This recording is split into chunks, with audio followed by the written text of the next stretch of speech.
Eto na mga SSS pensioners, second tranche 1,000 pesos pension increase. Ibibigay nga ba bago matapos itong 2025? Ito nga ba ay matatanggap bago ang Pasko o bagong taon?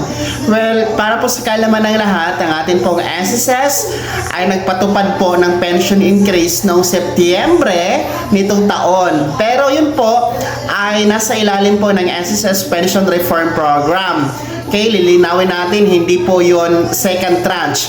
No, yan po ay pinatupad sa pamamagitan po ng by percentage na computation para sa pension increase. Ibig sabihin, kung magkano po ang inyong pension ay i-multiply kung ilang porsyento yung increase na pinatupad. Halimbawa, yung ating mga retiree or total disability pensioners, sila po ay nagkaroon ng 10% na pension increase noong Setyembre. Samantalang ating mga death or survivor pensioners, 5% naman po ang kanilang pension increase. So by percentage yun, ibig sabihin, kung malaki ang inyong monthly pension, mas malaki ang dagdag na inyong nakuha noong Setyembre nitong taon mga ka-vlogs. At ito nga po ay magtatagal sa loob ng 3 taon.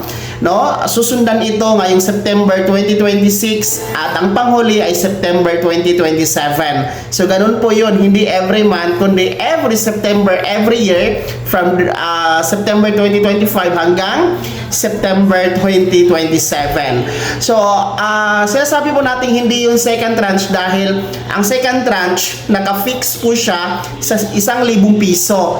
No? Whatever kung malaki or maliit or mababa ang inyong pensyon na tinatanggap, talagang lahat kayo pantay, naka-fix ng 1,000 pesos. Ito nga po ay wala pang pondo, no? At ito ay hindi pa kakayanin na maibigay o may patupad bago ang Pasko, of course, no?